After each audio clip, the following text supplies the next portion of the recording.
India చూపిస్తారని Bangladesh యువతులను తెచ్చి నగరంలో అమ్మకం. బంగ్లాదేశ్ నుంచి యువతులను అమ్మాయిలను తీసుకొచ్చి ఇండియా చూపిస్తారని ఇక్కడ తీసుకొచ్చి ఇక్కడ అమ్ముతున్నారట. 6 నెలలుగా బలవంతంగా వ్యభిచారం. ఆ ముఠా నుంచి ఓ యువతి ఎస్కేప్. పిఎస్లో ఫిర్యాదు. గ్రేటర్ పరిధిలో బండ్లగూడ ప్రాంతంలో 3 నిందితులు అరెస్టు, మరో 2 పరారట. దీనికి సంబంధించి ఒకసారి 5వ పేజీలో ఇచ్చారు. ఒకసారి మొత్తం విషయాన్ని చూసే ప్రయత్నం, చదివే ప్రయత్నాన్ని చేద్దాం.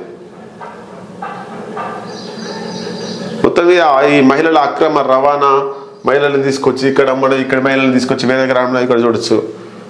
ఇగో వ్యభిచార ముఠా మోసానికి బలైన బంగ్లాదేశ్ యువతి 6 నెలలుగా నరక కూపంలో ఇరుక్కుపోయి ఎట్టకీలకి వారి చెర నుంచి విడుదలైంది. బంగ్లాదేశ్ రాజధాని ఢాకాలో రూపా చీరల డిజైనింగ్ లో పనిచేస్తుంది. రూపా ఆమె ఇంటి సమీపంలో యువతి స్కూల్కు వచ్చి వెళ్లే సమయంలో పరిచయం పెంచుకుంది. ఇండియా చాలా బాగుంటుందని, వస్తే తీసుకెళ్తానని నమ్మించింది. యువతి ఇంట్లో చెప్పకుండా వచ్చేసింది.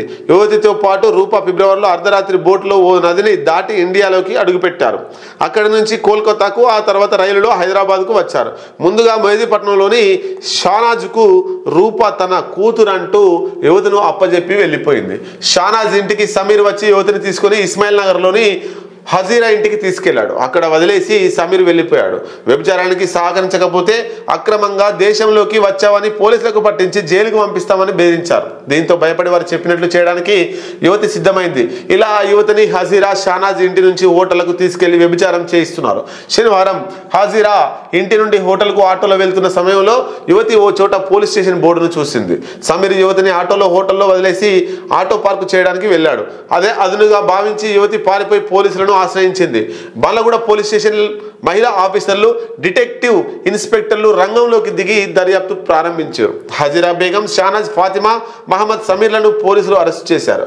బంగ్లాదేశ్కు చెందిన రూపా సర్వర్ పరాల్లో ఉన్నారు. దర్యాప్తులో భాగంగా పశ్చిమ బెంగాల్ నుంచి తీసుకొచ్చిన మరికొంతమంది యువతులను పోలీసులు కాపాడారు. కేసు విచారణ ఇంకా కొనసాగుతుందని సౌత్ ఈస్ట్ జోన్ పోలీసులు తెలిపారు. మొత్తం మీద ఒక పెద్ద ఘటన. ఆమె చాలా రోజుల నుంచి వెయిట్ చేస్తుంది పోలీసులకు ఎట్లా చెప్పారని. ఆటోలో పోతున్నప్పుడు పోలీస్ స్టేషన్ కనబడితే ఆయన ఆటో పార్కింగ్ చేసేలోపు పోలీస్ స్టేషన్కి పోయి అంత కథ చెప్పింది. బంగ్లాదేశ్ నుంచి ఈమె ఇండియా చూడడానికి తీసుకొచ్చి వ్యభిచారం చేపిస్తారు. మొత్తం మీద ఒక్కతే కాదు, ఇంకా వేరే దేశాల నుంచి కూడా వచ్చి వ్యభిచారం చేపిస్తున్నట్ట. అంతా తీగ లాగితే డొంక మొత్తం బయటపడ్డది.